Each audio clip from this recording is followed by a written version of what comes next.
Talktainment Radio Worldwide Sound. Talktainmentradio.com.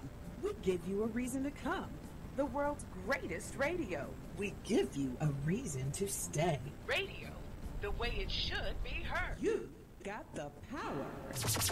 The views and opinions expressed are those of the host and guest and not necessarily those of TalkTainmentRadio.com, the management, the staff, or K&E World Network, LLC.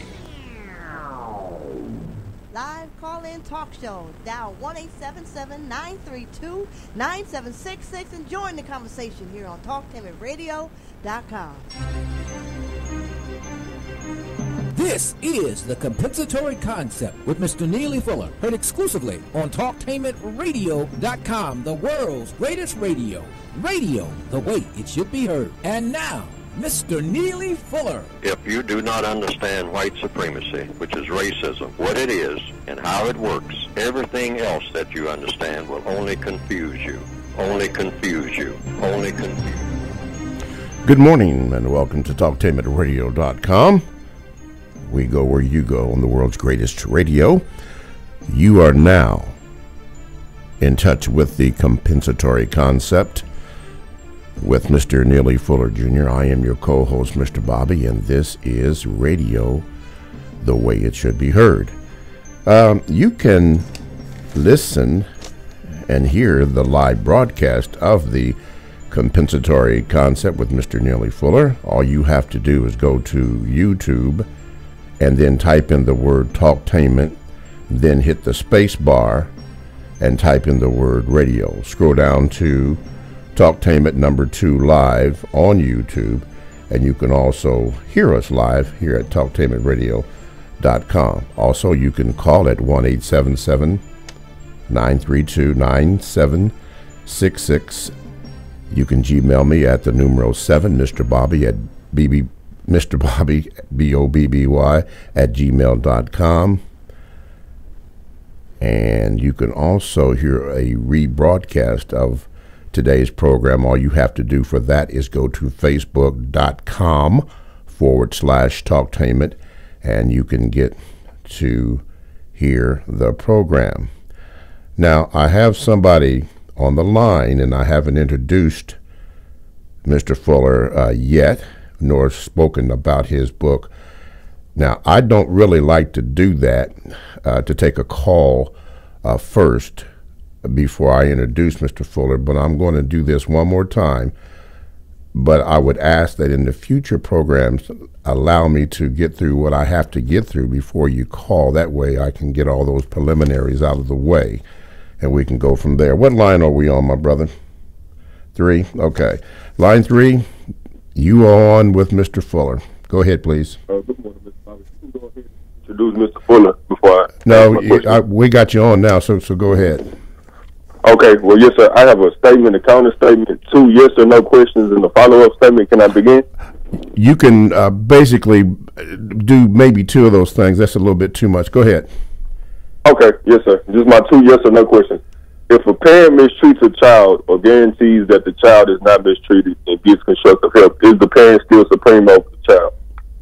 Mr. Fuller? Mr. Fuller?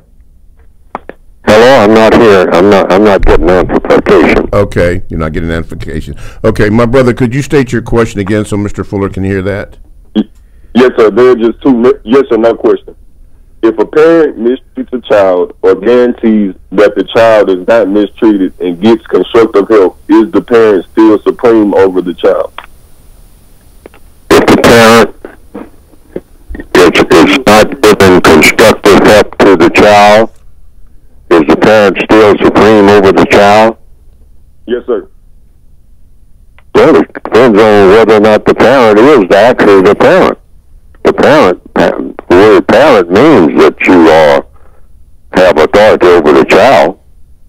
So that's for better or for worse. In other words, you're in a position of power. You can just forget the use of the term parent and just say, who has the authority over the child? Who can make the child do what the person who is making the child wants done? Whomever that is. That's the bottom line. And that, okay, in my in other words, that's just a power position, like it relates to anybody. You can just throw out the word parent and child. You can just say people, period. What person can make another person do what that person wants done? That's it. That's it. I mean, it's called power. Who has the power? Who has the power? By whatever description you want to use. Yes, sir. Well, I want to ask, do the white supremacists have the ability to guarantee that no non-white person is mistreated and gets the most constructive help? Oh, yes. That's why they're white supremacists. Supreme means power. When you say supreme, you're talking about power. Otherwise, without power, without supreme, they're one and the same. Supreme is power. Power is supreme. Okay. And so therefore, a white person who has power over a non-white person can treat that person correctly or incorrectly. Why? Because he or she has the power to do so. But that would refute your definition of racism. If racism is defined as mistreatment based on color, if all white supremacists treated non-white people, gave them the most constructive help and did not mistreat them, they would still be powerful over them, have power over them, and white supremacy would not end. Well, it wouldn't be white supremacy because the definition for white supremacy includes the element of mistreatment. So you're not only dominant, but you are dominant and you mistreat. Otherwise, it wouldn't be white supremacy. It'd just be a white person who is, you might say, given supervision, and the person just happens to be white. It could be anybody, a person without a color at all. If it's a person or a spirit that is helping a person to do something constructive, then that's what you want anyway. You don't care. If you're on a job, you shouldn't care about who the boss is if the boss is not mistreating anybody. I mean, that's the only way that would become a point of discussion. If somebody's not getting the help that they need, or if somebody's being mistreated, then it becomes an issue. The whole purpose of the system of white supremacy is to dominate and mistreat. The two go together. And that's why it should be replaced with a better system called a system of justice. A system of justice would be to guarantee that what? No person is mistreated, and every person who needs constructive help gets that constructive help. That's always the equation in any situation, regardless of what type of labels you put on it. You want to know, is anybody being mistreated? And is everybody getting constructive help that is needed by everybody who is involved, without exception? It's called justice. It's never been produced. That should be the aim. Get rid of every system that's not producing justice and come up with a system that does. All righty. Let's move to this. For those of you who have heard the voice, that is the voice of Neely Fuller. We are live this day, December the 6th, 2017. He is emanating from Washington, D.C., and he's the author of the book, The United Independent Compensatory Code System Concept. And at the 45-minute mark, we will have Mr. Fuller talk about his book, how you can get it, and all the details necessary that you need for that, and also the word guide. But that'll be at the 45-minute mark or somewhere around there. He's here to take your calls, and I will read your Gmails. Phone lines are now open, 1-877-932-9766. Or you can Gmail me at the numeral 7, Mr. Bobby, BOBBY, at gmail.com. Mr. Fuller, there was a question coming from the Gmails. CB noticed that Mr. Bobby, Mr. Fuller did not address the ninth area of people activity, war. Can you ask him why, Mr. Fuller? Mr. Fuller? Hello, I am not hearing anything. Okay. I am not hearing anything on my end. Okay, can you hear me now? I can hear you faintly. Okay, let's see if we can work that out. Okay, is that better? No? Okay. This person, CB, wrote, Mr. Fuller did not address the ninth area of people activity, which is war. Can you ask him why he did not address that? Yes, the answer is I didn't address that because I preferred to people to read that in the book, because it can be very easily misinterpreted. It can very easily lend itself to confusion if we just do bits and pieces of what the war section is really about, and particularly when it comes to the use of the term maximum emergency compensatory action. That is very specific, and it lends itself to a lot of misunderstanding if the person is not actually reading it word for word, the entire section, and the individual person should read the entire section, become very familiar with the section, what it means, what it doesn't mean, what it means and what it doesn't mean, in all conditions, get a full understanding.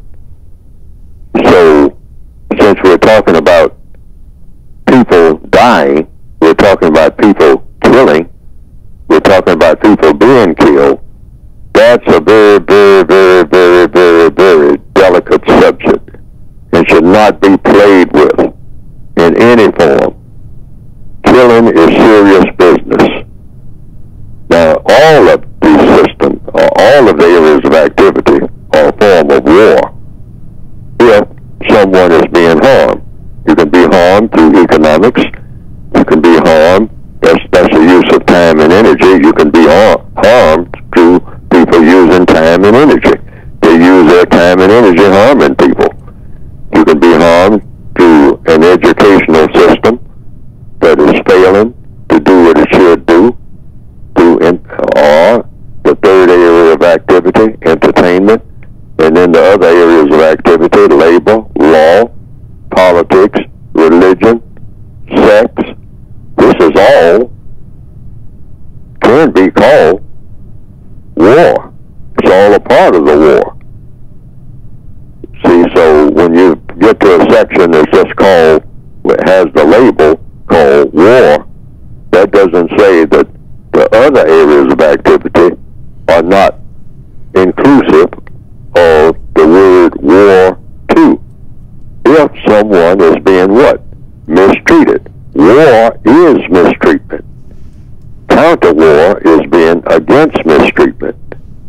But this section, the ninth area of activity, specifically deals with people killing people, not just mistreating people, like on a job and whatnot. I mean, you're not getting paid enough to sustain yourself, and since you can't sustain yourself, you get in trouble trying to do other things since you don't have adequate pay on the job that you have, and you might get into some type of what they call illegalities that goes into another area of activity, and the next thing you know, you're in big trouble when it really wasn't your fault.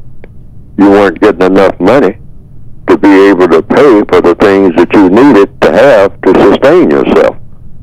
And that is a form of war. Someone is mistreating you.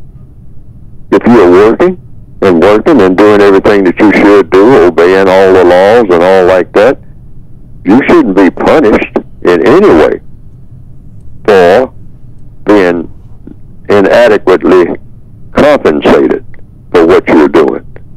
So that's a form of mistreatment, and any form of mistreatment is a form of war. But getting to the ninth area of activity, I don't want to talk about it on the air, simply because it gets too intricate. It lends itself to too much misunderstanding, and someone may get the incorrect idea, and you get that thing that you definitely don't want to get, and that is confusion. And you can't have not 1 ounce of confusion when you start talking about people killing people, people being killed, talking about how to go about killing people, how people go about killing you. When you start talking about that, that's very delicate and should be taken seriously. Under the system of white supremacy, killing people is considered to be a form of fun. We want to get away from that. Killing people in the system of white supremacy comes under the classification of entertainment, which is why you have so many books called murder mysteries, and sometimes called thrillers. And you have so many movies, so many video games that are just designed to encourage people, to entice people, to make fun out of people killing people. When I was coming up, I was taught that, oh, that guy fell off the horse. Did you see the way he fell off the horse when he was shot? Boy, that was pretty. That's the way we, I'm a 10-year-old, and that's the way we were talking. Because we were taught that. We weren't born thinking like that. Did you see the way he came off that horse? Man, he blew him right out of the saddle. Man, and the horse was dragging him because he was still attached to the horse by a rope. Okay? And man, I mean, that was pretty. That was beautiful. There's nothing beautiful about that. There's no beauty in that at all. There's no beauty in death. None. Zero. So why would people set up a system where they taught people to think like that unless they have evil intent? So you don't want to do anything to entice people to even think in that direction. So this whole thing about people killing people should be taken extremely seriously. Extremely seriously. All of the fun should be taken out of this proposition of one person killing another person all over this planet. So if a person, before we take this call, so if a person had a question about that, how would they get that answered if you do not want to address the war section because it might cause confusion? So how would they address that question then individually? Mr. Ford? Here again, I can't hear what's being said. Okay, before we take the next call, if a person had a question about war because they didn't understand something, being that you have stated that the answer to any problem is to want to know why, how would they get that question answered? Oh, the person would have to, I would just have to do some better writing. Okay. Or the person would have to do some better reading. Because I am writing down everything that I have to say about war in the war section.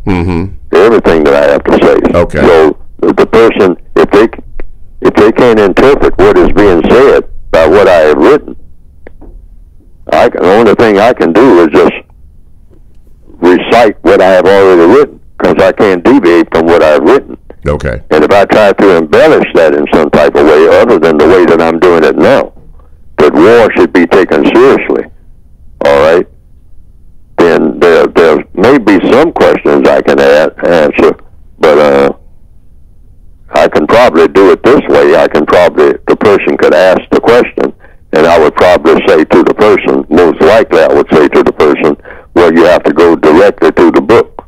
Okay. To find that out, because I'm not going to try to paraphrase, because it may lend to some misunderstanding or confusion. But there might be some questions I can answer. All right, like I did just now. Yes, sir. I answered the question about even going to the book and why. So that was an answer. Okay. All right. Okay. So, but if a person has something specific to ask, and if sometimes what maximum emergency compensatory action. That is very delicate, and if a person asks anything specific about that, most likely I'm going to refer to the book. That's the way I will direct it. Yes, sir. But the person can. All questions are always valid. I can't dodge a question. Okay. All right. What line am I on here? Line 3? Okay, line 3. You are now on with Mr. Fuller. Go ahead with your question. Hi, good morning. I was calling to find out, or I guess my question for Mr. Fuller today, because I hear these code words being thrown out the last couple of days as far as party over country or party over morality or party over integrity when it comes to just choosing, I guess my thing would be choosing white supremacy over your country. That's how I interpret it. But wouldn't country supersede the party? Or am I looking into it too deeply as far as when they say party, they mean white supremacy is over the country? Mr. Fuller?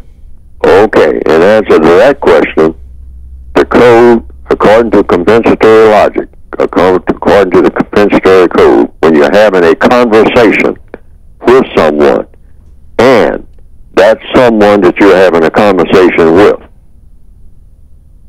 says something that you do not understand, the only person who is supposed to explain what is being said is the person who is saying it.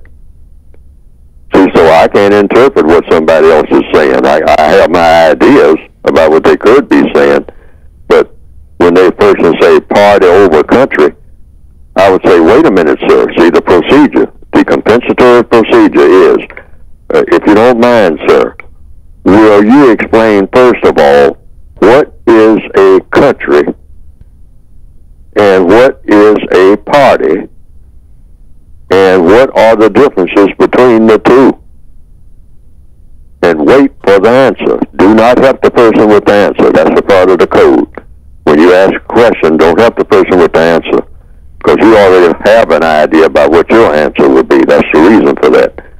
All right? But you want to know what this person's answer is to the question, because that's the person who did the talking. So, in my response to a person saying something to me, what's the difference between party and country? I would say, I don't know. If you are telling me that there is a difference, then you tell me what the difference is. I mean, don't tell me this part of it. Tell me all of it.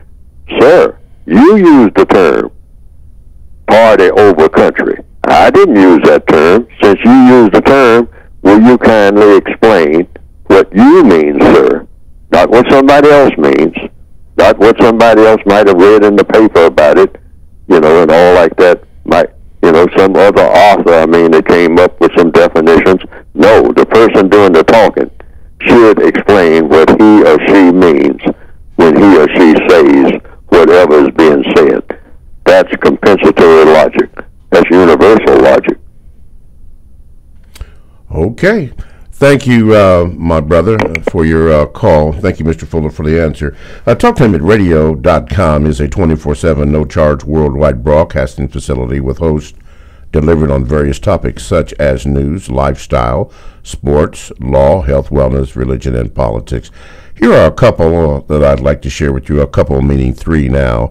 Pastor O Speaks. You can check that one out. Of course, This is Libby. And The Voice of Deliverance. Now, all these shows are exclusive to TalkTainmentRadio.com. And all you have to do is go to the TalkTainmentRadio.com homepage, click on Programs, and it will give you a brief description of the program and also the times. And I believe the show hosts are on there. All this from TalkTainmentRadio.com. Radio, the way it should be heard. You are listening to the Compensatory Concept with Mr. Neely Fuller Jr. And we didn't give the topic off because we did have a phone call. But the topic today is basically going to center around economics in this system of racism, which is white supremacy. We're going to focus in on that. But as usual, since it is an open topic, you can if you have a question in any other area, you can also ask that question too, and Mr. Fuller will be happy to address that. And you can call 1-877-932-9766. You can Gmail me at the numeral 7, Mr. Bobby, BOBBY, at gmail.com. The rebroadcast of this program can be seen on Facebook.com/Talktainment. And then this one here, if you want to view and hear the program live, you can do this. All you have to do is go to YouTube, then type in the word Talktainment, then hit the space bar and type in the word radio. Scroll down to Talktainment 2 Live on YouTube. And again, you can also hear us live at TalkTainmentRadio.com. And while you're there, I'm asked to read this. You can hit the like button and subscribe on YouTube, okay? All righty, got those out the air. Mr. Fuller, in the remaining 5 minutes we have before we have to take that commercial break or station break, economics in the system of racism and white supremacy, and you mentioned it in a answer previously about you spoke to time and energy. Can you address that in the system of racism and white supremacy in regards to economics? No, the question is what now? About time and energy in the system of racism, white supremacy in regards to economics. Oh, well, that's what economics is. Economics deals with, what does the word economics mean? It means different things to different people. But basically, according to what I have written, I just say it's the use of time and energy. Because, you use time and you use energy. Energy is here in the universe, and time is here in the universe. And that's what all creatures and all things are given. They're given energy and they're given time. These are the gifts that come with whatever created the universe. All right? So that's the proposition. That's what you start with. We have time and we have energy. Mm-hmm. When a baby comes into the world, the baby has time and the baby has energy. And then there's a lot of equipment that goes with the use of that time and energy, a brain, hands, feet, eyes, and now that energy is put to work. And the baby cries out. That's the first use of the time and the energy. And the baby cries out in response to the conditions that the baby has been presented with. Presumably these conditions are unfavorable. A baby is born all babies are born under unfavorable conditions because the world is not the way that it ought to be. So the baby comes here crying out in protest. And the baby is using its time and its energy to do that. We see that. That's self-evident, you might say. So from then on, the baby starts trying to correct whatever needs to be corrected. And the baby will make mistakes in doing so. For instance, the baby will try to stand up in the crib and the baby will fall down. That's a mistake because the baby was trying to stand up. But the baby has not learned to use its balance yet, which is the use of time and energy. See, I'm just going through some sort of baby steps here to say what economics really is. Yes, sir. So this is the presumption based on what? Evidence, not based on what Neely Fuller is saying. I'm just observing what everybody else is observing it. Okay. And I think that I'm describing it correctly, but this is how it works. Okay. This is all we have. So then later on, someone comes up and says, well, we can use time and energy to do some other things other than just stand up in a crib. I mean, we can walk around. I mean, after we learn to walk, other than just being in the crib, walking around in the crib, holding on to the side of the crib. We can hold on to other things. Okay. Now we can get something done. Okay? All right. And then that's the use of time and energy. Okay. Now, the white supremacists have decided to use their time and energy mistreating and dominating people for the sake of what? What people usually want out of their uses of time and energy. Yes, sir. What everybody wants. And what is that? Usually, based on evidence now, it's fun, glory, and material gain. Okay. Material comfort. All right. Everybody wants that. Everybody. But it's about what it comes down to, where the conflict comes from, is the way you go about getting it.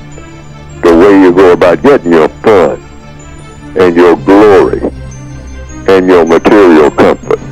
Okay, TalkTainmentRadio.com. We go where you go. Check us out on 94.1 WGRN. Podcasts are available. Download the TalkTainmentRadio.com app to your cell or to your phone. That's radio the way it should be heard. Stay right there. More of your questions and more of your Gmails.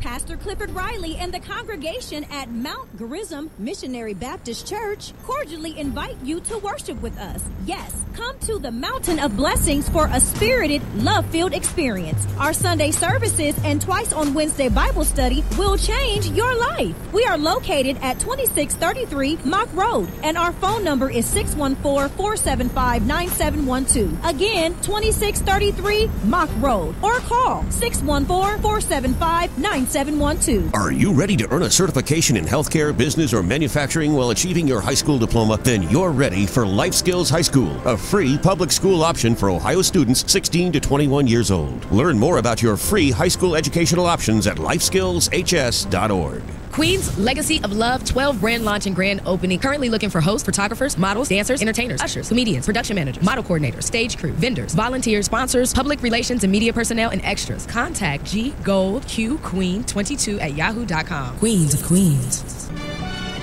For the best home fragrance and beauty products, shop Ash Kickin online. That's ASHKICKIN.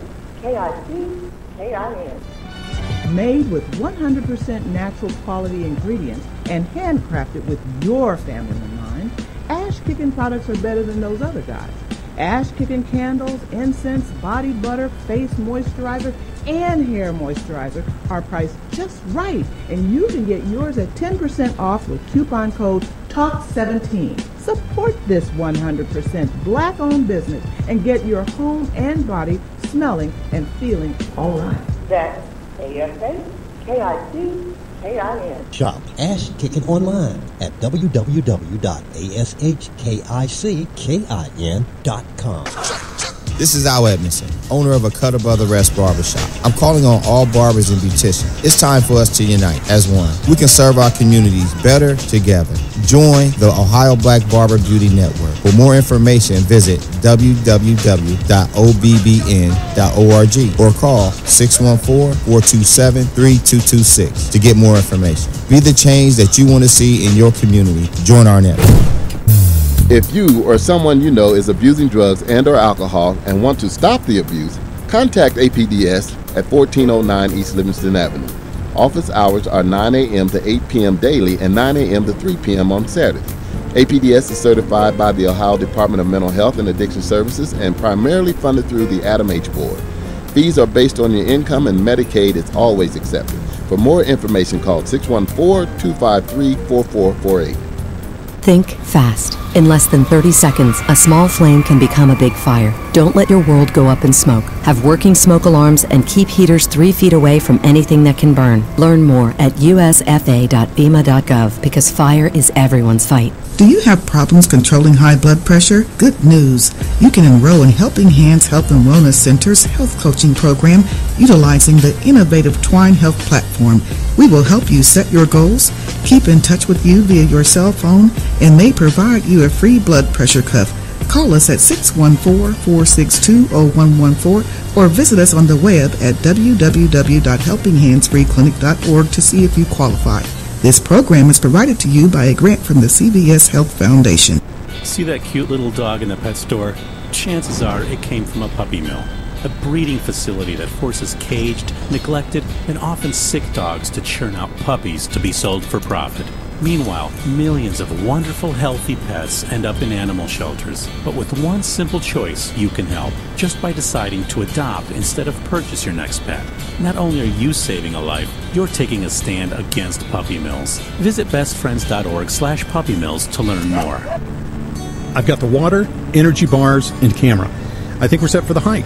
Almost. We need to protect our skin. Don't forget your wide-brimmed hat and sunscreen. All right. I've got the hat. I've got SPF 30. Will that work? Yeah, anything 15 or higher is good. Just make sure it says broad spectrum. Great. Got it. I am not getting burned again. Let's go. Learn more at cdc.gov/cancer.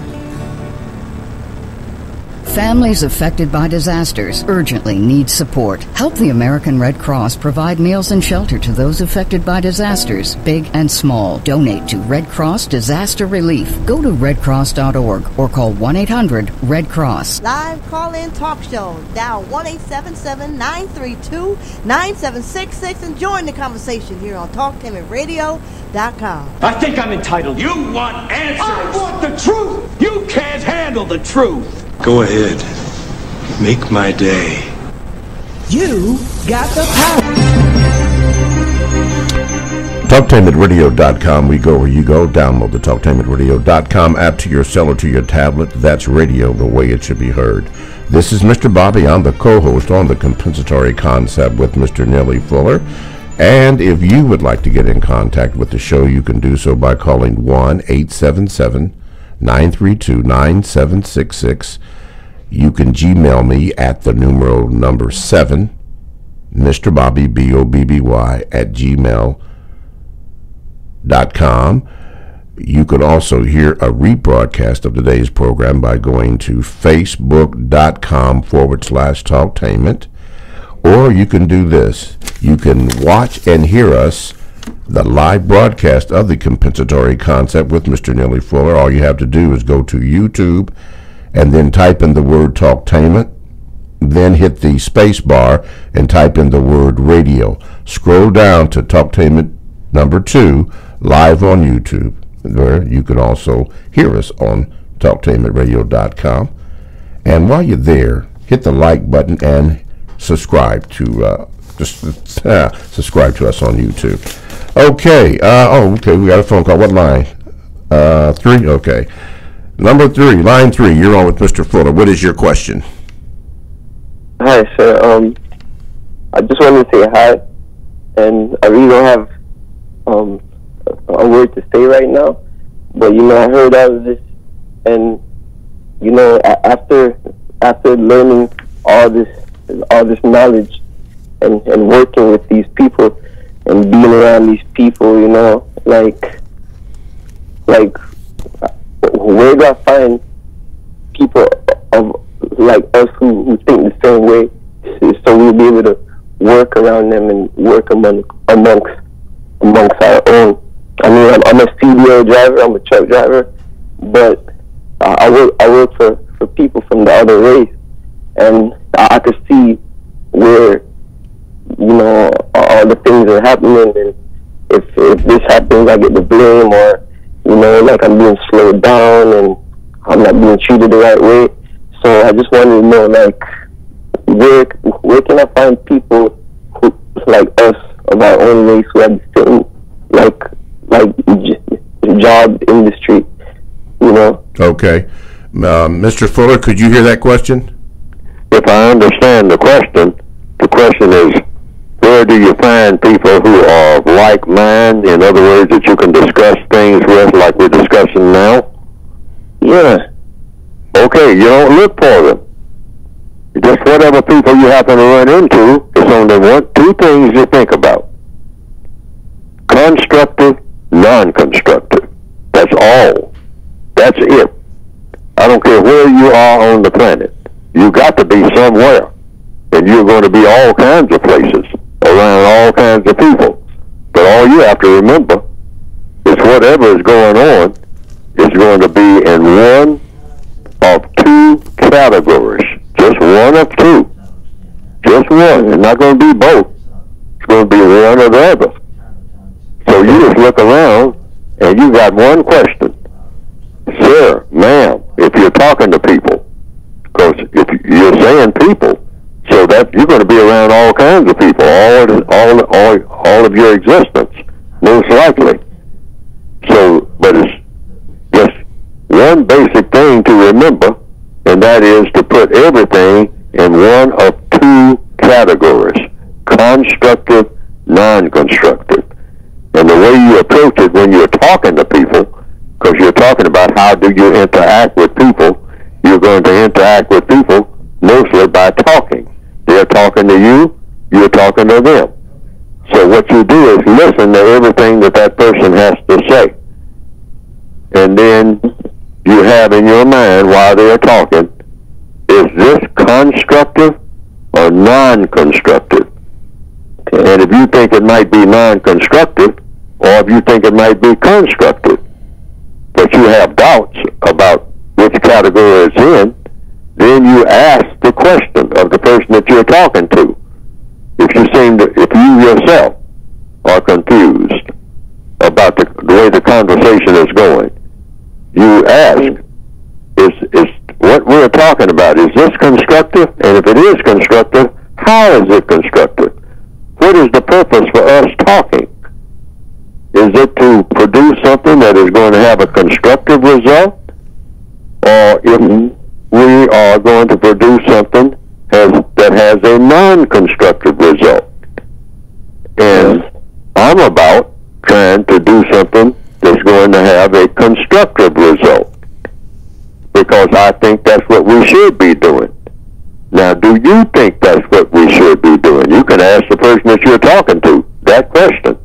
Do you think that we should be doing something constructive or non-constructive? Because we're going to be doing one or the other. I'm going to be doing one or the other. Everybody that's around me is going to be doing one or the other. So the only real question is, if we are doing anything around each other or with each other, is it going to produce a constructive result or a non-constructive result? And if so, how? If it's going to be constructive, how? Show me how it's going to be constructive, or explain to me how it's going to be constructive. And that's it. So you don't have to go around and say, well, nobody thinks like I do, or, and all that. Don't even think about that. You're going to just say what you are going to do wherever you happen to be. That's the United Independent Way. The whole idea of the compensatory code is to empower the individual person. So you don't have to go and try to look for a certain setting to do whatever you're going to do. Every setting is correct.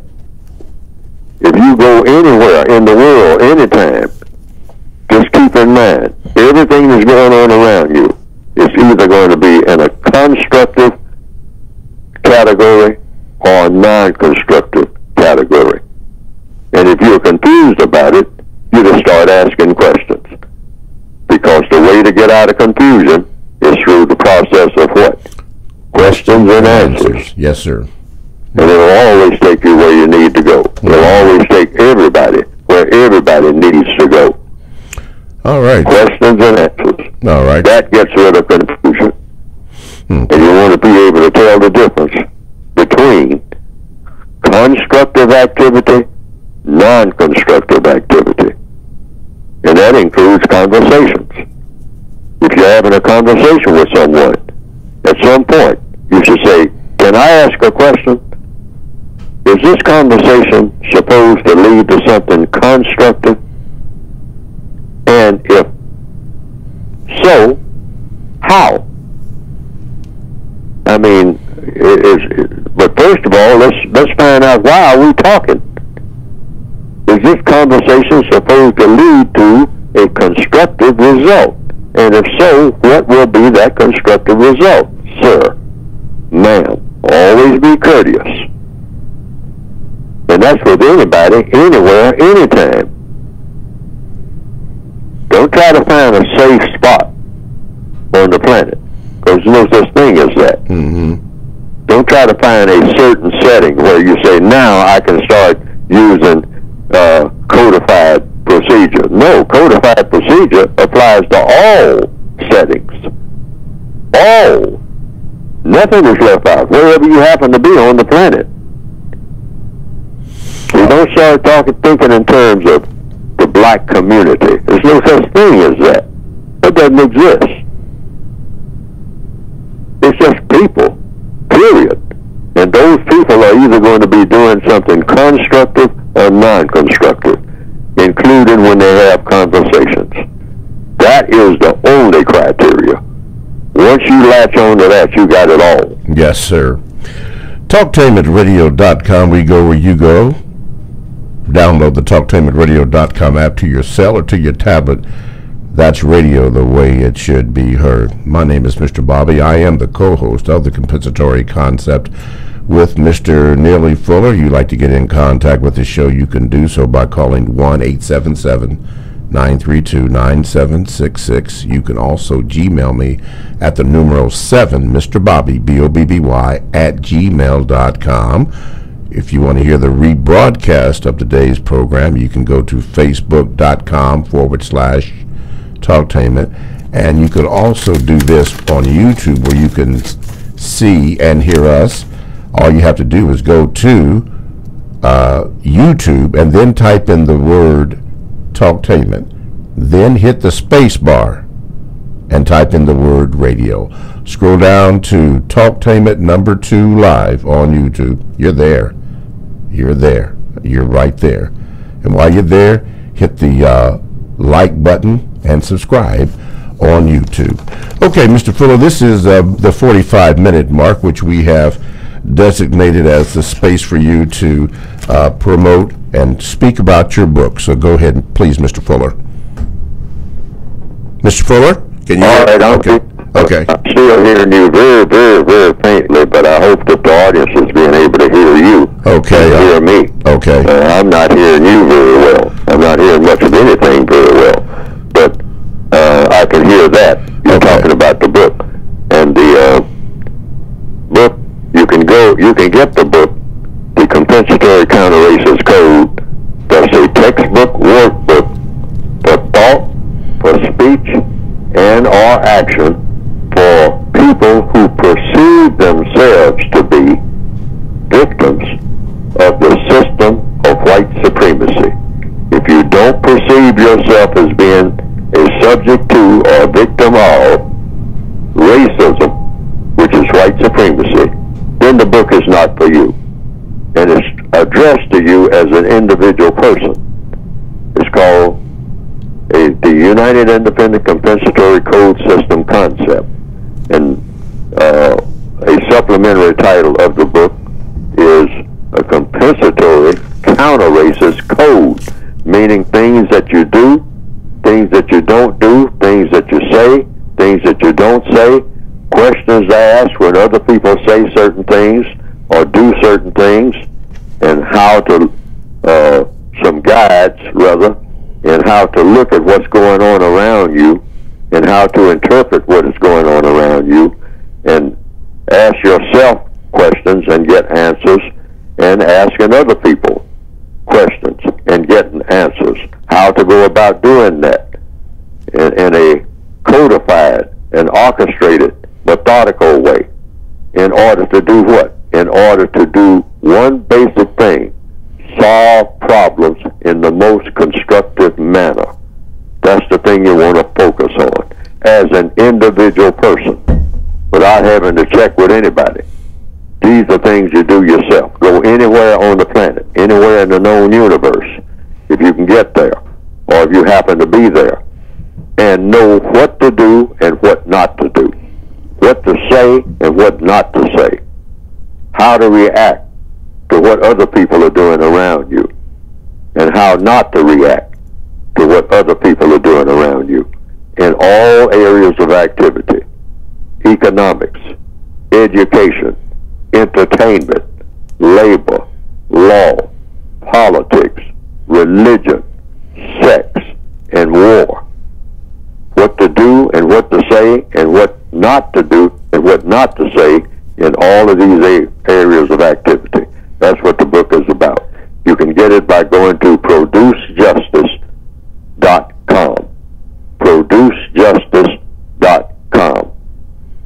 only pick and choose. See, it's not dictatorial. The book is not dictatorial. You pick and choose the thing what makes sense or doesn't make sense to anybody else. What makes sense to you, that's the only part that you use. If it doesn't make sense to you, pass it to another.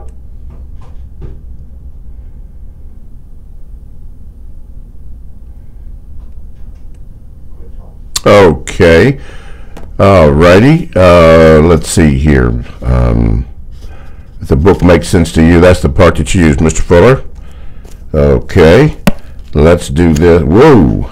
Now we have temporarily lost connection, so we're going to attempt to get Mr. Fuller back on the line. That's part of the problem when you have communication. Brother Mirto, down in the so-called French Guiana, I have working on what you had Gmailed me in.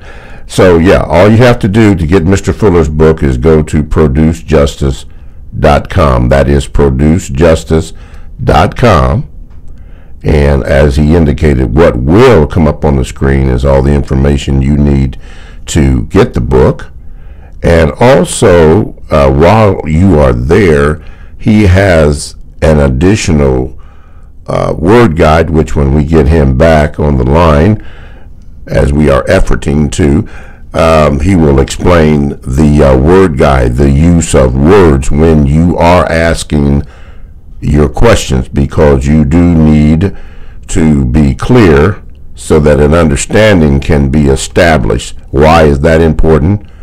Because you don't want to get confusion. Now, if you're wondering why I am talking, and a lot of people will wonder because they say, let Fuller talk. Mr. Fuller is not on the line right now, so unless you want to hear silence, which I don't think you want to do, this is what I have to do and until we establish the line again. So again, you can call in at 1-877-932-9766. You can also hear the program on the rebroadcast by going to facebook.com/talktainment, or you can also Gmail me at the numeral 7, Mr. Bobby, BOBBY, at gmail.com.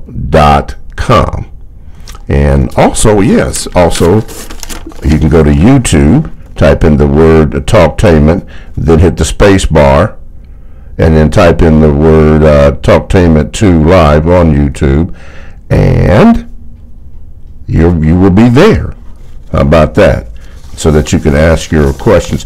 Now, today's topic, we've been trying to effort to get there, is we're talking about economics, and Mr. Fuller did speak or address that topic, in particular the segment on time and energy.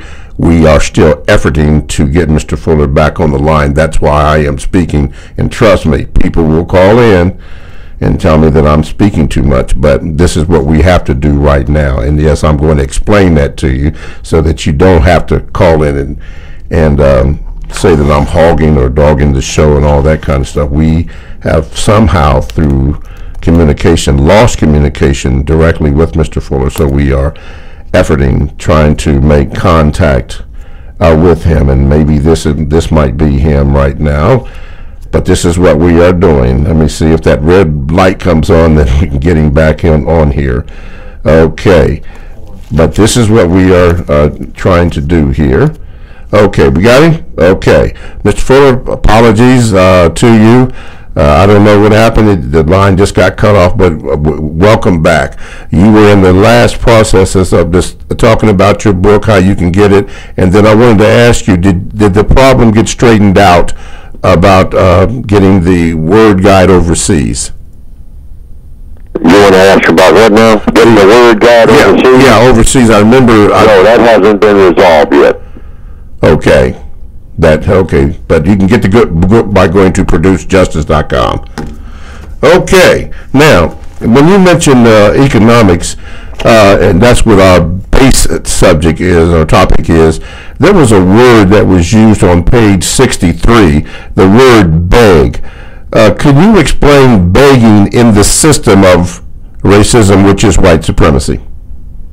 Say that again. Can you describe begging? You mentioned the word beg on page 63 of the Revised Expanded Edition, and the question came up, can you explain the use of the word begging or beg in the system of racism, white supremacy? The root of which word? Beg, but to beg. You're begging for something. Begging? Yes, sir. You mentioned it on page 63. Oh, begging is nothing but asking more than once. Hello? Yeah, you're still here, yeah. Yes. Begging, B-E-G-G-I-N-G. Begging means you ask a person for something, and you ask more than one time. That's begging. Asking means you just ask one time, and the person know that you have asked that person for something. So that's asking. You just said, pass the lemonade. All right? That's asking, sitting at the dinner table. All right? Now, if the person says, it heard you and didn't pass the lemonade, then you might ask again. But once you ask again and the person heard you the first time and refused, made a decision not to pass you the lemonade, now you are begging the person to pass the lemonade. If you ask the second time, or the third time, or the fourth time, that gets into the begging category. Black people in the system of white supremacy have been made, just by being in the system of white supremacy, permanent beggars. We ask over and over and over again. And sometimes we get results, and most of the time we do not get the results that we should get. Most of the time. In anything that has constructive value. Now, if we ask for something that is non-constructive, we usually get tons of that. Mm-hmm. All right? Because the system of white supremacy is all about what? Well, give them something that's going to harm them. If they ask for something that's going to harm them, we provide that because we love doing harm to them. They are people of color. You do harm to people of color. That's what you do as a white supremacist, or you're not doing your job. All right? So that's what we're about. Mm-hmm. Okay. But begging and asking, make that very clear.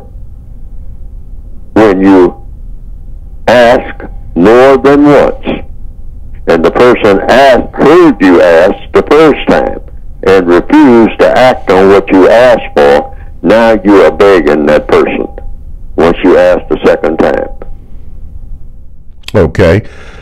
We are, as prisoners of war, we are in a position where we are permanent beggars as long as the system of white supremacy exists. So you don't be ashamed of begging, and you don't be proud of begging. You just acknowledge that that's what we are, because we're in a begging position.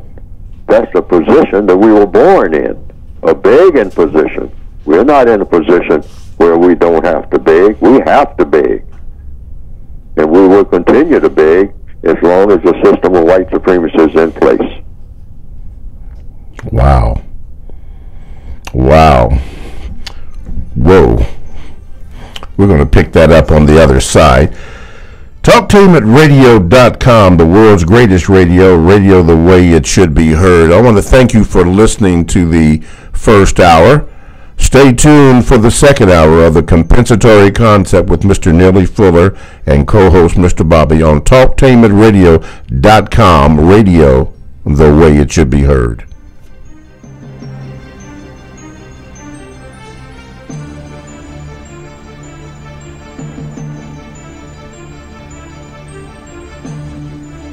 Thanks for listening to the Compensatory Concept with Mr. Neely Fuller, heard exclusively on TalkTainmentRadio.com, the world's greatest radio. The most important question in all racial matters is why. One should always ask it. Radio, the way it should be heard. You got the power. The world's greatest radio. Talktainmentradio.com. Talktainment Radio, worldwide sound. Talktainmentradio.com. We give you a reason to come. The world's greatest radio. We give you a reason to stay. Radio, the way it should be heard. You got the power. The views and opinions expressed are those of the host and guest and not necessarily those of TalkTainmentRadio.com, the management, the staff, or K&E World Network, LLC. Live call-in talk show. Dial 1-877-932-9766 and join the conversation here on TalkTainmentRadio.com. This is the Compensatory Concept with Mr. Neely Fuller, heard exclusively on TalkTainmentRadio.com, the world's greatest radio. Radio, the way it should be heard. And now, Mr. Neely Fuller. If you do not understand white supremacy, which is racism, what it is and how it works, everything else that you understand will only confuse you. Only confuse you. Only confuse you. Good morning, good afternoon, good evening, wherever you are at, and welcome to the second hour of the Compensatory Concept with Mr. Neely Fuller Jr., heard exclusively on TalkTainmentRadio.com. We are discussing economics in the system of racism, which is white supremacy. And if you have any questions about that, then you need to call in at 1-877-932-9766, or you can address them to me by my Gmail, the numeral 7, Mr. Bobby, BOBBY, at gmail.com, or you can do it this way. You can go to the YouTube channel. Oh, yeah, here it is. Go to the YouTube channel, then type in Talktainment, hit the space bar and type in the word radio, scroll down to Talktainment number 2 live on YouTube, and you're there. Okay, and while you're there, hit the like button and subscribe on YouTube. That way you can see and hear us. Sometimes there's graphics on that YouTube channel screen so that you can see some of what we are speaking about. Let me take this phone call. Line number 2, you are on with Mr. Fuller. Speak up and go ahead. Yes, sir. Can I be heard? All right, Mr. Fuller, can you hear him? I can hear. Okay, go ahead. Yes, sir. Greetings, Mr. Fuller. My question, may I take 45 seconds to pose my question, please? Go ahead, sir. Yes, sir. I will end the system of white supremacy immediately. In that effort, I ask you to accept my proposal. Last week, you said black people should use a short time frame to do everything possible to get along with white people in order to determine if black people can coexist with white people on the planet. However, you did not define a starting point nor an end point. This allows white people and their white supremacy to continue to exist forever. My proposal is that you accept the starting point of the beginning of next year and an end point of the end of next year. Black people will take 1 year to determine if white people can coexist with black people on the planet. Okay, now are you asking Mr. Fuller a question on that or what? I know it was a proposal. Will he accept 1 year to determine whether black people can live on the planet with white people existing on the planet? Okay, Mr. Fuller? No, I don't set that type of time frame, and for a very logical reason. Why would I set a time frame when I don't know what kind of power, all the things that are going to happen in 1 year, in 365 days. I would have to know a whole lot to be able to say what the situation would be at the end of that year. And I don't know anything about that. I don't even know whether I'll be here at the end of the year. I can't even make a plan. I haven't made a plan. I'm not even thinking about making a plan based on 365 days. I just start from where you are as an individual person and try to, on a day-to-day basis, this is all my entire book is about, each individual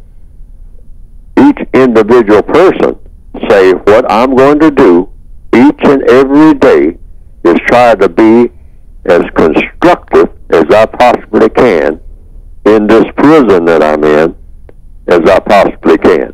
In every move that I make, in everything that I say, I'm going to try to make it as constructive as I possibly can, not non-constructive.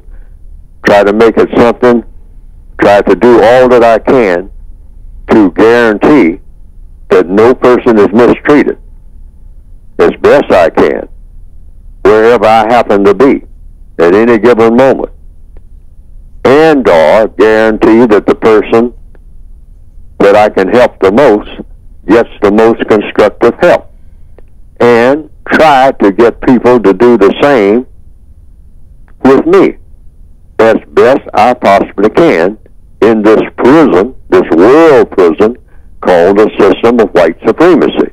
I am a prisoner of war, okay? It's not like I'm sitting on a mountaintop somewhere free from everything and I'm sitting down making plans for my future and nobody has any authority over me. I am in the system of white supremacy. I'm in their prison. I'm behind their walls. They dictate every move that I make. So I can't make a year plan based on what everybody else is going to do because I don't know what everybody else is going to do. I can only account for myself and hope that I can get other people to do some of the things that I'm suggesting that everybody should be doing, but that's the best that I can do. But within the little space that I have as one individual person, I can't just wave my hand and say at the end of the year, this is going to be our situation or else. Now, who am I going to give that or else to, and where are all of the people that I'm going to need to be on board with me at the end of that 365 days? How am I going to pull that off? Now, if someone can come up with a plan where they can guarantee that at the end of the 365 days, everything is going to be in place to make that ultimatum, because that would be an ultimatum. See, that would be, we're no longer begging. We're going to ask you to do what needs to be done, you white supremacists of the world. We're going to ask you one time, because that's what asking is, so that you understand that we're asking you, and you understand what we're asking for. Everybody's got an understanding of that. Mm-hmm. Yes. And you refuse, like in the movie Godfather, which I saw on, I think, earlier this morning or yesterday or sometime. They keep showing it on television, and I keep learning that lesson, too, the difference between asking and begging. Don Corleone had a code, you might say, of I don't ask but one time. Next time I bring Luca Brasi. All right? Or next time you find a horse's head in your bed. I ask you for what I want one time. If I don't get it, I don't ask a second time. All right? Now, I don't know of any non-white people anywhere who are in that kind of position when it comes to dealing with the white supremacists. Mm-hmm, mm-hmm. See, so I ask many times, which means I beg. I see people in the street marching. They are begging because they march over and over and over and over and over and over and over and over and over and over and over again. And what is that, according to the code? That's begging. Okay. Big time. But you shouldn't feel ashamed to beg. See, the white supremacists put it in our minds, hey, I know you're in my prison. I know I have complete power over you. I know you have to beg me for your next meal. I know that. Because I control all the food, not some of it. You think you can get control of something on my planet and you're black? You haven't proven that you can get control over something on my planet if you're black. Show me something that you have control over other than taking your own life. That's the only thing that you can do. You can commit suicide. You can make that choice. And then I no longer have control over you except just your dead body. Mm-hmm. Like Gandhi said.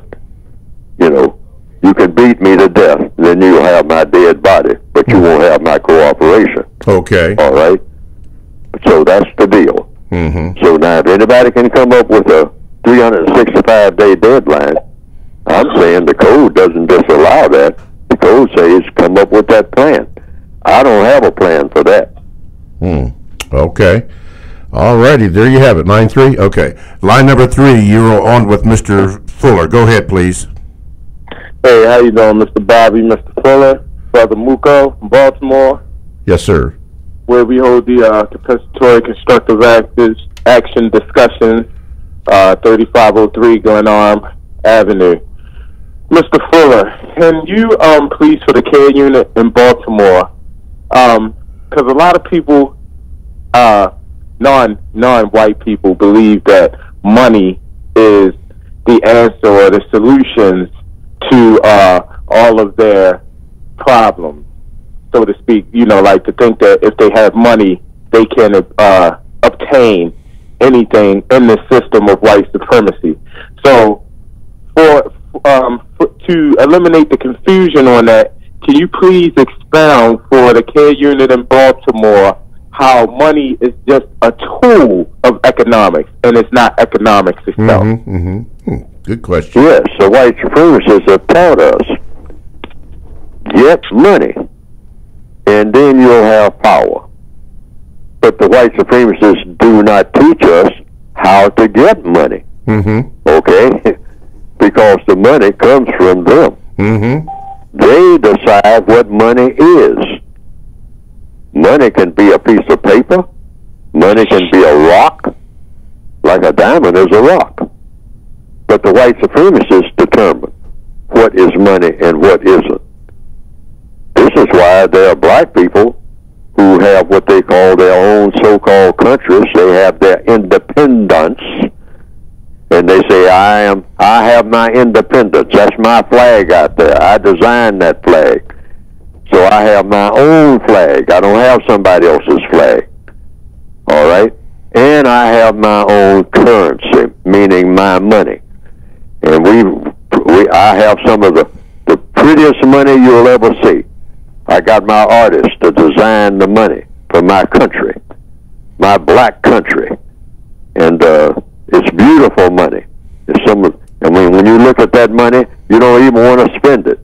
I mean, you want to keep it forever because, I mean, the designs on it, the pictures on it. I mean, I got all kinds of things on that money. I mean, it's just like looking at a TV screen. It's like looking at a beautiful scenery standing on a mountaintop. I mean, these artists really did a great job. Boy, this is some pretty money. But the white supremacists, if you're black, the white supremacists will look at your pretty money and say to you, oh yeah, that's your money? I'll tell you what, there's some pretty pictures on it. All right. Yeah, you got this, you got that, you got the best artists in the world. I mean, you people can really paint some pretty pictures. I will say that. And you have painted these pretty pictures on your money. And you say that this money is valuable. This money is this money is that. And I'm going to tell you something, boy.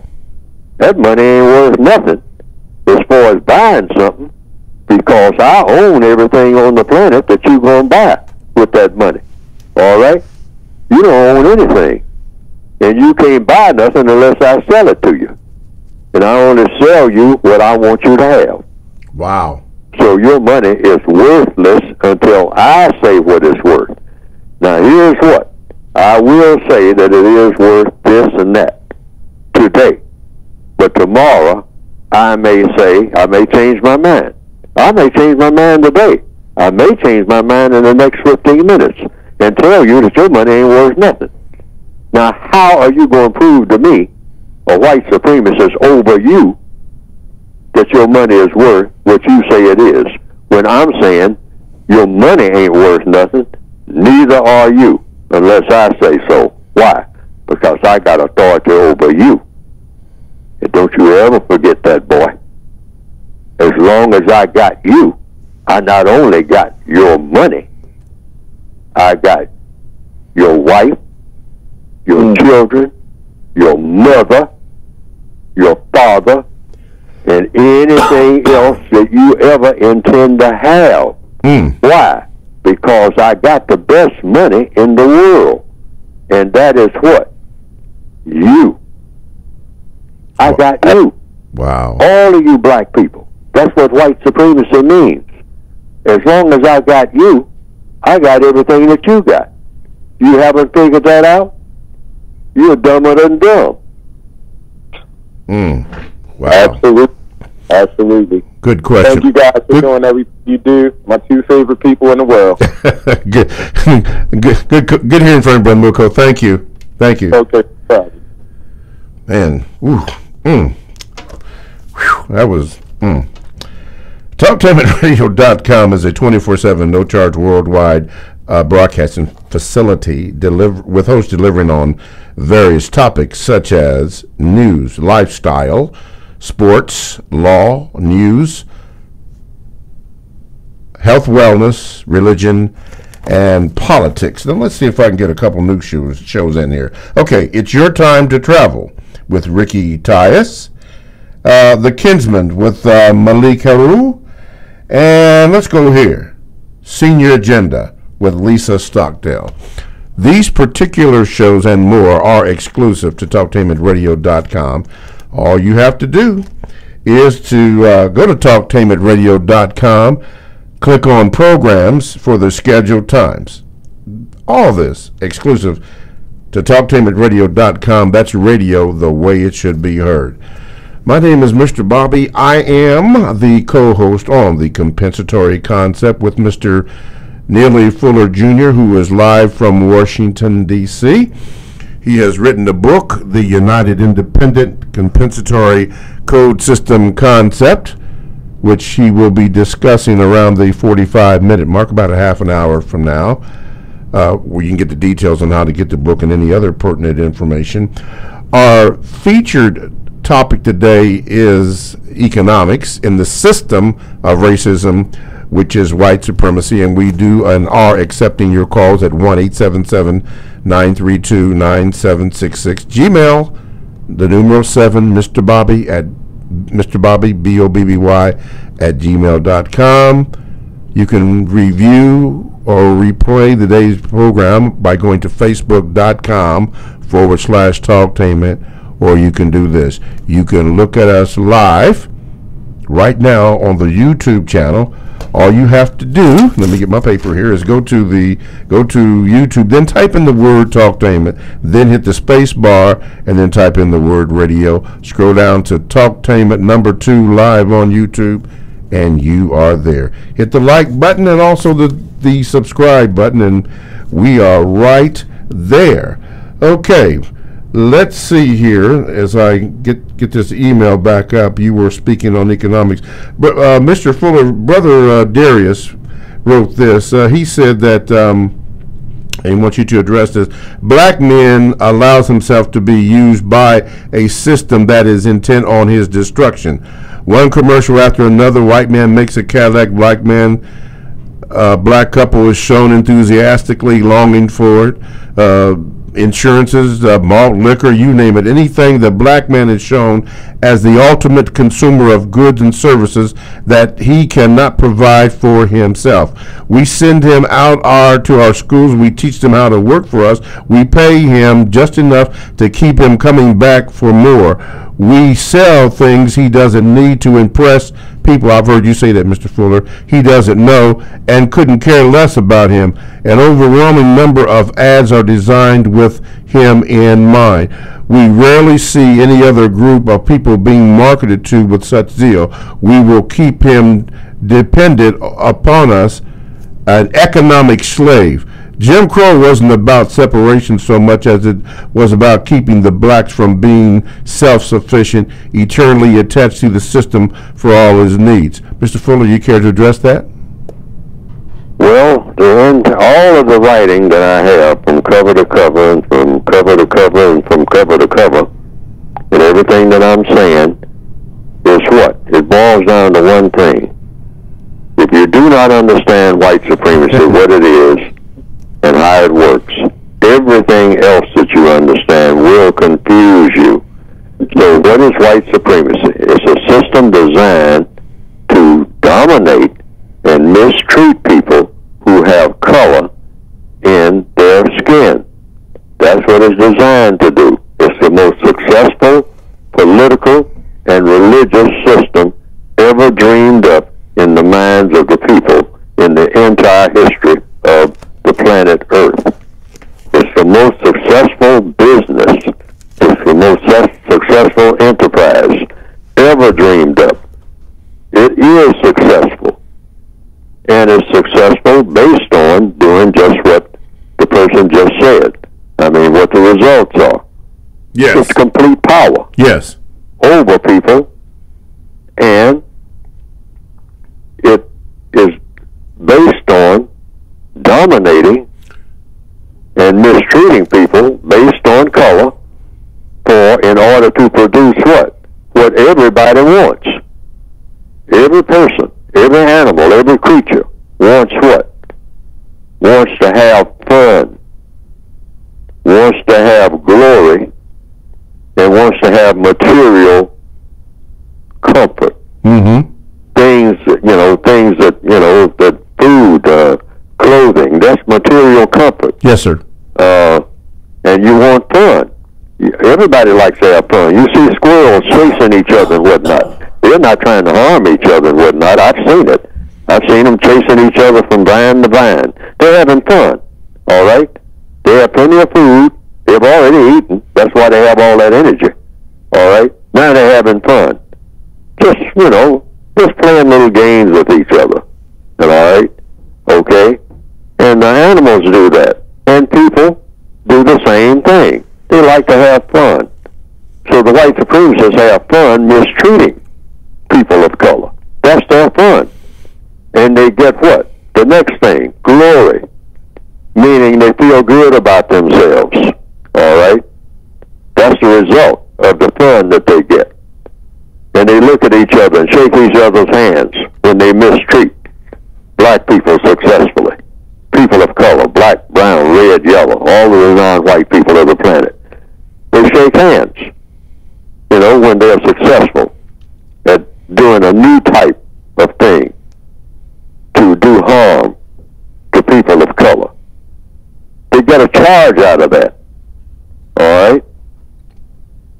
Saddle up, boys, and let's go get them, And they used to have picnics, make a picnic. They have pictures of it.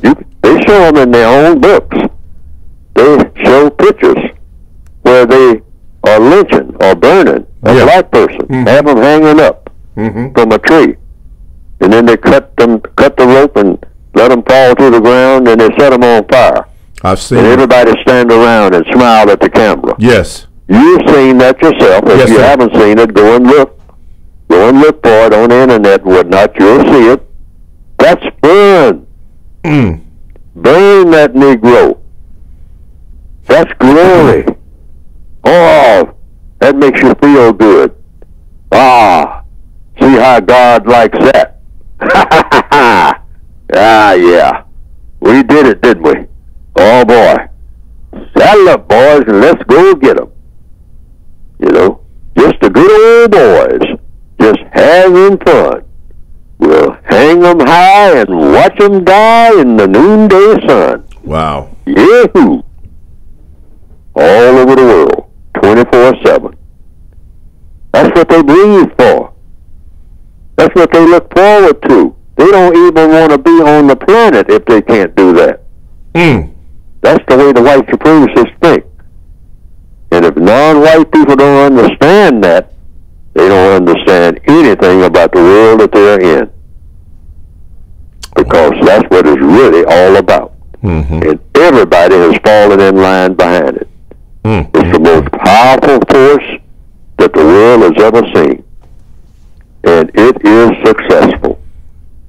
Yes. Now, what we need is a counterforce.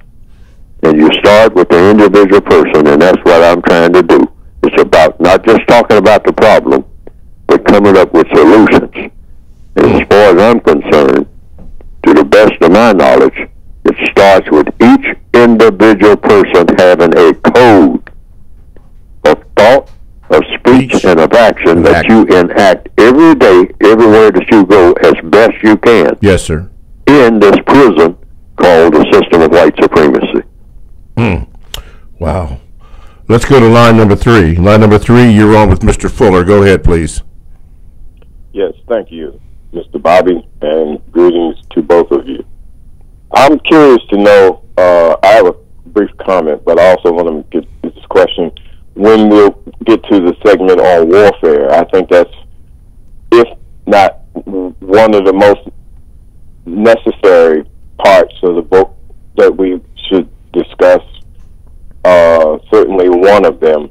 I anxiously look forward to the discussion of that topic. It's one of the things that black people don't seem to think is relevant to their lives when, you know, everything in nature, even though we do like to have fun by nature and enjoy ourselves, you know, there's a constant war going on, and there's a undeclared war, you know, between, as Mr. Fuller was just saying, between, you know, the white supremacists and the non-white people, and we don't seem to recognize war for what it is, you know, where they're constantly trying to destroy us, and we constantly try to find a way to fit in to that destruction, and we don't seem to be aware that of the inevitability of what war brings. It keeps us, you know, subjugated because we don't realize we're at war. Okay. But I also wanted to say that I have never heard of anyone, Mr. Fuller was just talking about the misconception of money, and I've never heard of anybody on their deathbed asking for more money. When a person is grave and ill, you know, what they want is their health, they want their love, they want their protection, they want their family, they want their peace of mind. They don't want money. And it's a big just sorcery that we think that money actually will help improve us as people. The brother said, one of the callers remarked about how money is a tool, and Mr. Fuller was in agreement with it.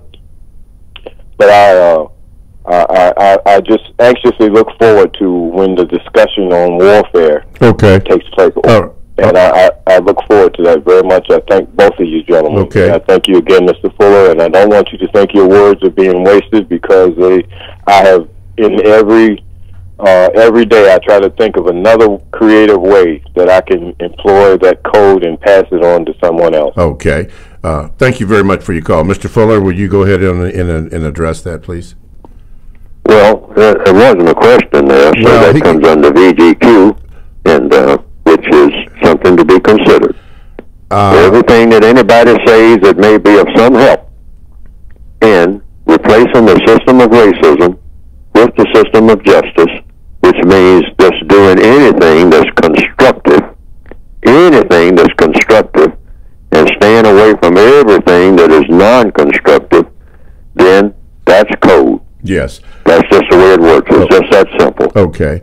Constructive, non-constructive. Each and every day, if you're involved in anything, just kind of back off for a minute and say, now wait a minute, I want to make an assessment. This thing that we are doing, is it constructive or is it non-constructive? Yes. And if it is constructive, how? How is it constructive? What is the result of what we're doing? Okay. The brother briefly asked about war, and you spoke about that in the first segment, but could you address his question about the segment on war? The segment on war, I'm not going to go into it in detail because it has to do a lot with killing, because war is not just about killing. War is about mistreatment, okay? But there is a part of war that takes in killing people. a huge part of war. We usually think of war, as just being killing. But war is any kind of mistreatment. Okay. Anytime you're being mistreated, somebody has declared war on you and put that war into effect. Okay. So black people are victims of war. Okay. See, the war is just one war, and that's the war between those who believe in white supremacy and those who don't. And the white supremacists, so far, have won the war. But the war isn't over until it's over. Okay. Until nobody is fighting against it. Nobody's resisting it. Mm-hmm. That's when the war is over. So people are still resisting the system of white supremacy. No. Okay. So this war is still ongoing. But the part of the war that takes in killing in the compensatory code book, the 9th area of activity, I do not discuss in detail because it lends itself to confusion when we start discussing that. Alrighty. I've discovered that by trying it. Okay. And the white supremacists they will jump in to that conversation. They would even get black people. They will hire black people. See, I anticipate that because I know how they operate. I know many of the ways that they do operate. I'd like to know all the ways they operate, then we wouldn't be having this problem. All right. But nobody knows all the ways that they operate except them. Okay. But I do know that anytime you start talking about anything dealing with killing, they are going to be right in the middle of that conversation, even if they use other non-white people to do it. And therefore, that conversation is going to turn in such a way that the white supremacists are going to control that conversation and going to, with a straight face and with justification, quote unquote. Alrighty. They're going to end it. They're going to end that conversation and kill it. Okay. All right? They're going to kill all the talk about killing because they are the master killers. All right? And they're not going to let anybody be in the killing business who is going to challenge that mastership. Alrighty, let's do this. TalkTameRadio.com, we go where you go. Stay right there. We'll have more of Neely Fuller after this.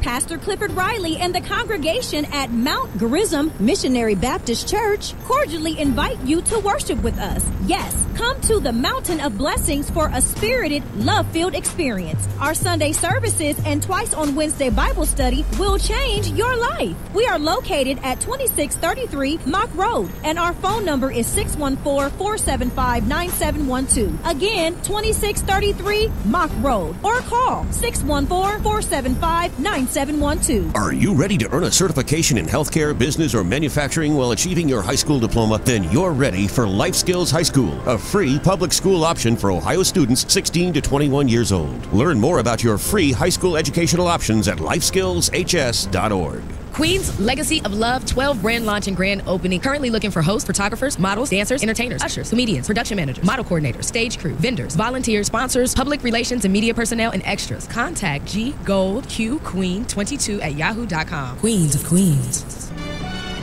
For the best home fragrance and beauty products, shop Ash Kickin online. That's ASHKICKIN. Made with 100% natural quality ingredients and handcrafted with your family in mind, Ash Kickin products are better than those other guys.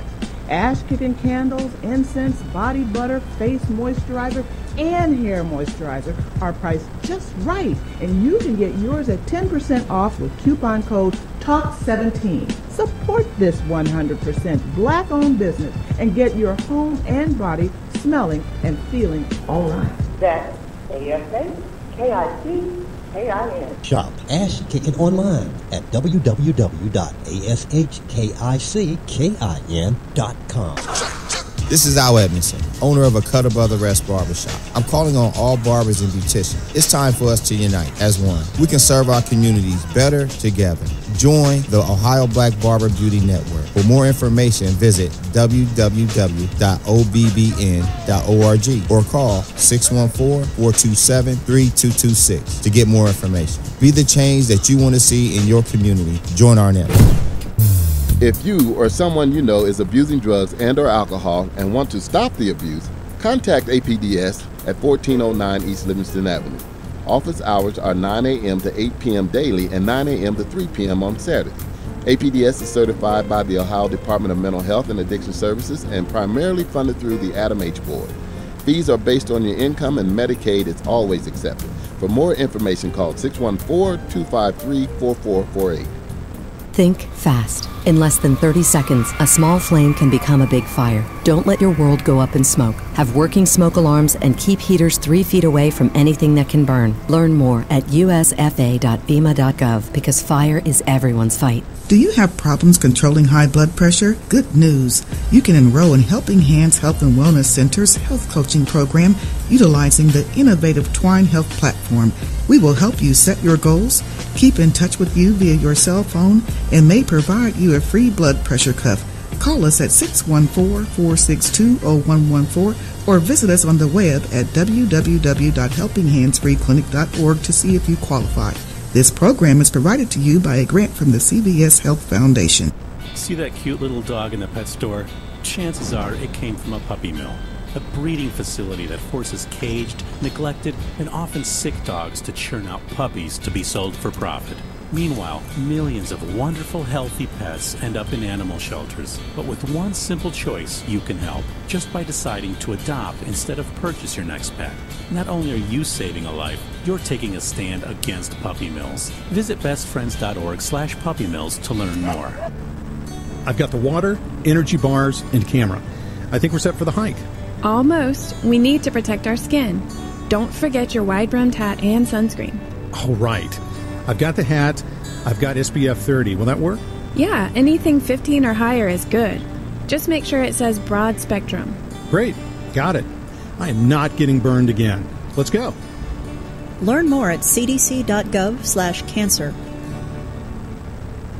Families affected by disasters urgently need support. Help the American Red Cross provide meals and shelter to those affected by disasters, big and small. Donate to Red Cross Disaster Relief. Go to redcross.org or call 1-800-RED-CROSS. Live call-in talk shows. Dial 1-877-932-9766 and join the conversation here on TalkTimidRadio.com. I think I'm entitled. You want answers. I want the truth. You can't handle the truth. Go ahead.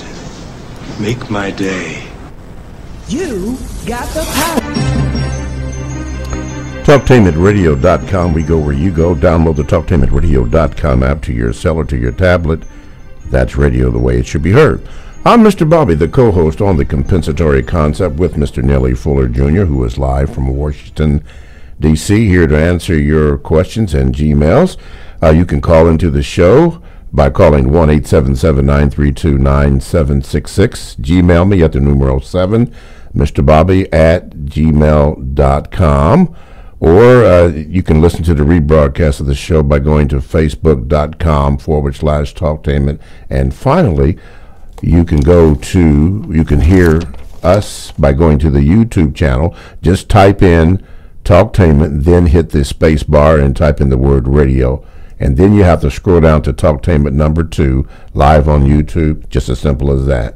And while you're there, hit the like button and subscribe button. We are speaking about economics, but Mr. Fuller will answer any of your questions. And speaking about that, let's go to line 3. Line 3, you are now on with Mr. Fuller. Go ahead with your question. Mr. Nellie Fuller? Yeah, go ahead, sir. I'm here. Yes, I can hear. I wasn't here in the last, I'll say, 8 minutes or so. I didn't hear anything, but now I'm hearing this. So go ahead. Can you explain how life was like for you, like in the 1920s, like in your early teens? How life was like for you, like for black people? Say that again. Can you explain how life was like for you in your early teens, like for black people? How life was for you in your early teens and for black people when you were coming up. Is that right, caller? Yes. Okay. How was life for me? Yeah, that's what the caller indicated. Yes. Oh, like it always has been, like it is now. Only it was more, the edges were sharp of the sword, you might say. I mean, it was more in your face. There were signs up saying, rear seat for colored on buses. And there were signs outside of some towns that said, using the N-word, don't let the sun go down on you here. Yes, and they'd use the N-word. Yeah, sundown towns. In other words, yeah, sundown towns, they call them. There would be a sign. You would go down the highway, and there'd be a sign on the side of the highway saying, Negro, only it didn't say Negro, or colored, or black. It would give the N-word. Mm-hmm. And then that would be followed by, don't let the sun go down on you here. Meaning, you can pass through this town, you might even stop for gas or something like that. But when the sun goes down, and you're a person of color, you are not supposed to be within the limits of that town. Otherwise, anything can happen to you and that shouldn't happen to a person who's classified as a human being. That's what they would tell you in your face. Those kind of places existed. There were signs up on buses saying the rear seat is for colored. You had to sit on the back of the bus. All right? They had what you call the colored sections of trains. And in the waiting rooms in the bus station, they had the colored section. Go over there and use the colored section. And use the colored bathrooms if you had a bathroom at all. All right? And colored this, and in some towns, black people and white people would go to the same movie theater, but they had what they call the crow's nest, or the rooster's nest, or they had different slang names for it, which means up in the balcony is where the colored people go. And the white people would be down on the ground floor looking at the same movie, all right? And those colored people up there, up over them in the crow's nest, they have to be quiet while they're up there too. All right, or the sheriff would come and have all of them taken out of there. Wow. I mean, don't disturb those white people down there while they're looking at the movie. Okay? And don't get too loud, because black people, Negroes, colored people were considered to be the people who were loud. In fact, somebody told me, I don't know if it's true or not, they had a town in a place called Louisiana where they, on different corners, they had a barrel. Yeah, giggle barrels. What now? Giggle barrels, where when they had to laugh, then they yes, they said that black people were always laughing. So the laughter of black people was considered to be the loudest laughter that you would ever even hear from anything. All right? So a lot of white people, particularly white women, they objected to this type of thing, that black people laughing out in public. All right? And so they said, well, we're going to have barrels. Every time a black person thought something was funny, they had what you call a laughing barrel on various corners. And the black person, when he got ready to laugh, had to go and stick his head in that barrel. Now, people said that I never saw one, but people who I talked to said they had been in places where they actually had those barrels. There were other places, and I understand that there were places in Florida. They said St. Augustine at one time was this way, that there were, on Saturday night, there were so many people on the street in St. Augustine, Florida, and someone told me this. I don't know if it's true or not, but I heard it from several sources, people who said they had been there, that on the main street during what we call World War II, there were a lot of black soldiers in town or whatnot who would come to St. St. Augustine, Florida.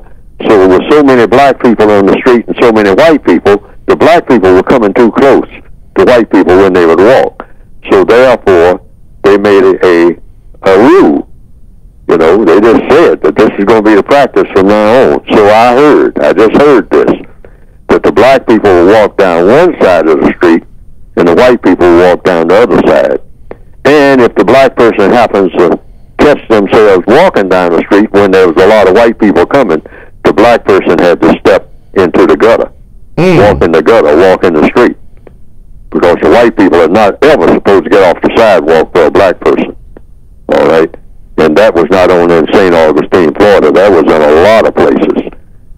That Negro, don't you dare walk past that white person that's coming toward you down the sidewalk. You step into the street and get back on the sidewalk only after that white person passes you.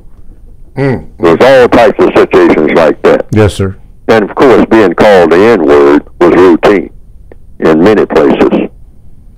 I mean, a white person could call you that, and that would be just that. And you better not show like you don't like it.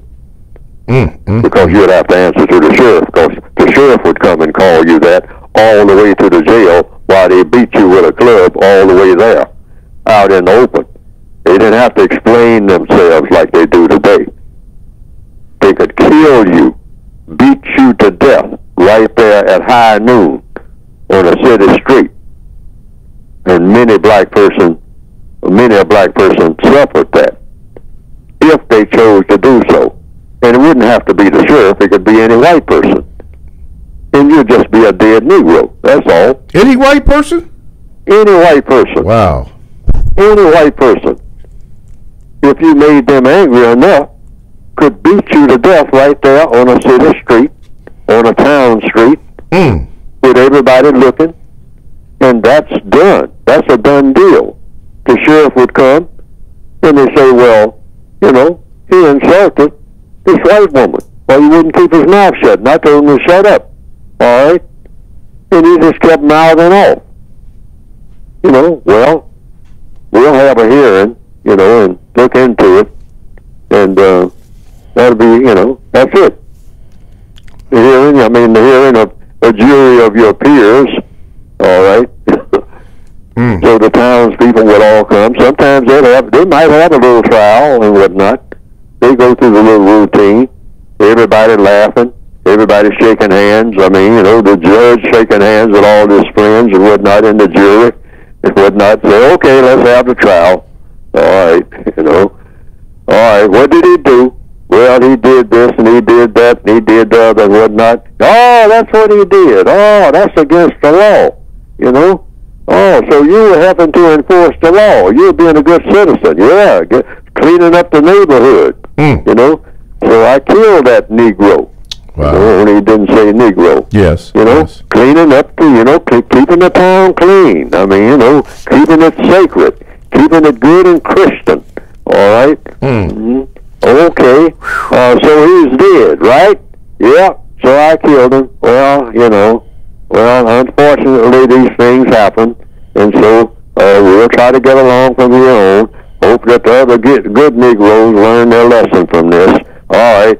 Trial is over. Let's all go and have some beer, buddies. Wow. Let's do this, Mr. Fuller. That was something else. This is the 45-minute mark, a little bit over. You need to speak about your book.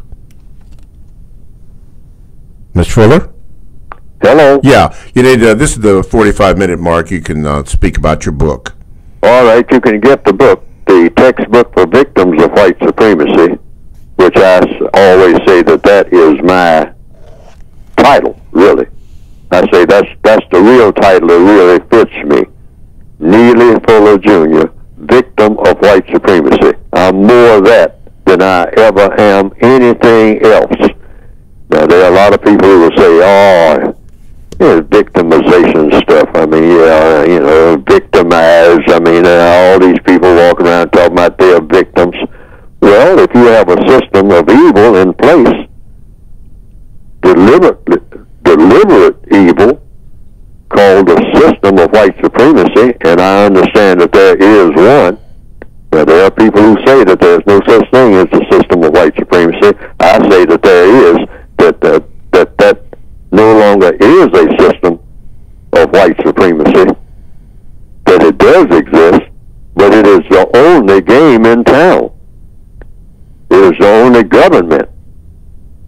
It is the strongest religion on this planet in 2017. That's what I'm saying. Now, that statement is either true or false. So that's what the book is about. It starts with the premise that the government of this entire world, if you give it the correct title, is called the system of white supremacy. And it's the strongest government, the only government worthy of having a name government on this planet in 2017. And it is the strongest religion. There's no religion stronger than the religion of white supremacy. None. According to what? According to evidence, according to what I'm saying. But now, what I'm saying, just because I'm saying it, doesn't make it true or false. Some people say that's a false statement. I say it's a true statement based on evidence. And I stick with that. And so I wrote a book based on that. And I say I'm a victim of that system because the system is designed to victimize people of color. I am a person of color. All right? So I have written a book that's designed for victims of white supremacy and what a victim can and should do about it, in my opinion. And that's all this book is. And you can get it, and it's addressed to the individual person, by the way, not to groups of people. You can't organize it, all right? You organize yourself as an individual because you already have hundreds and hundreds of organizations that are supposed to be solving the problems of people of color. So I came to the conclusion we don't really need any more organizations. We just need each individual person to know what to do on a daily basis. So I wrote a book with that in mind. I don't know if the book will ever be successful in this being carried out, but that's my intention. For the individual person to become super powerful as an individual without checking with anybody, just doing it on their own, becoming a very powerful person on this planet. That's the aim of the book. And you can get the book by going to producejustice.com. Producejustice.com. And what will come up on the screen is the method for ordering. Okay. From the Gmail, this question came up from Sharnese Woods. She said, Mr. Fuller, I'm sorry if this answer is in the book, but is it logical for non-white people's offspring to call their caregivers by their first name instead of mother or father, mom and dad, in order to cause less confusion and be honest about the current system that we live in? Oh, you can call them by any name that you want to call that they agree to. Names are just names. I mean, to identify for people or what their position is and all like that. So words are just words. I mean, you can give them any kind of meaning you want. And so you can use mom and dad. There's nothing incorrect about that. If you're using the English language, those are slang terms and whatnot. Mom, dad, but basically you're all equal. Now this is the message you want to always send. You're equal because of what? Prisoners of war are all equal. They're equal in the eyes of the prison master. So, and this is also true of their circumstances. See, I'm not really qualified to be anybody's parent in the true sense of the word, in the true definition of the word, because if I have parental authority, it means I have ultimate power, and that power is backed up by whatever power is over me, all right? Now, in the system of white supremacy, the actual parents of all black people are the white supremacists. They're the illegitimate parents. Because once people capture me, they have captured all of my offspring, any offspring that I have. I belong to the prison master if I'm born in a prison. So if I have any offspring in that prison, those offspring belong to the prison master.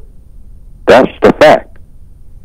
So I'm not anybody's master. I'm not anybody's parent. I have illegitimate parents myself now. And they are every white man, every white woman who is a white supremacist. They are my illegitimate parents. So I'm I am one of their illegitimate children. Why? Because the system itself that captured me is illegitimate. Okay? So we're all illegitimate. They're the illegitimate parents. I'm the illegitimate child. And any offspring that I have are illegitimate. Because we are in an illegitimate system called the system of white supremacy. Yeah, that's the way it's set up. Let me ask you this, going back to the caller that called in the remaining 4 minutes that we have in the show, asking you about how you grew up retrospectively, Mr. Fuller, as you have grown from that time until now. What has been outstanding to you, or things that you have seen that have changed? Because when you mentioned about the giggle barrels and the standing in the street, or if you've seen a white person come by, of course we don't do that kind of stuff anymore, at least physically. Has there been anything that you have seen that has changed for the better for us in this system of racism, which is white supremacy? Oh, sure. I mean, it's more convenient. Black people eat better, and, we're better fed, but everybody in the world is. I mean, because of the technology and all like that. But the basic interaction, the quality of the relationships between people, fundamentally, has not changed at all. Black people, the quality of black people interacting with each other is terrible. It's absolutely terrible all over this planet as we speak. Black people killing each other just like they did back in those days, and it's even worse because there are more people doing it now. Yes. All right? And white people killing black people. White people killing white people. See, the whole system of white supremacy is rotten from top to bottom. Yeah, corrupt. Because it's designed to do evil things. Evil spirits everywhere, even to the evildoer. You can't spread evil without being evil yourself. All right? So you do all kind of contaminated things among yourselves. And this confuses people. All right? So they have made the world a terrible place for anybody to be in. And so it hasn't improved. The technology has improved. We got better means of doing the things that we already do. But the things that we already do not constitute a quality relationship. And I speak about this in the book. Yes. I made up this term, quality relationships, universal man and universal woman, in tune with the universe. That's something we don't have anywhere. We got a bunch of rotten people on this planet. We've all been made rotten. We're terrible people. We are terrible creatures. We are a disgrace to our Creator, all of us. And this needs to be corrected. And hopefully through codification, counter-racist codification to start with, since that's the biggest force among people on the planet. Get rid of racism, and then get rid of all of injustices and all of incorrectness. This should be the goal of a universal man and a universal woman, which is what we all supposed to be, should be, headed toward becoming. And I say a lot about this in the book.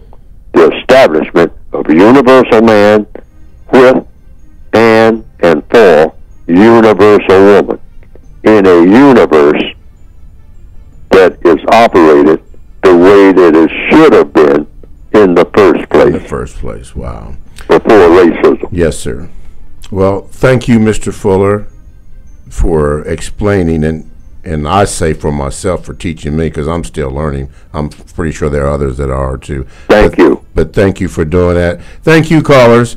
And next week is our last live show of 2017. So make sure you tune in and have all your questions and be brief so Mr. Fuller can answer all of them, and hopefully we can get all these technical things worked out. I don't know what happened. But anyway, thanks for listening. Mr. Fuller, thank you. We'll see you next week. Thanks again. Thanks for listening to the Compensatory Concept with Mr. Neely Fuller, heard exclusively on Talktainment Radio, the way it should be heard. You got the power. The world's greatest radio. Talktainmentradio.com.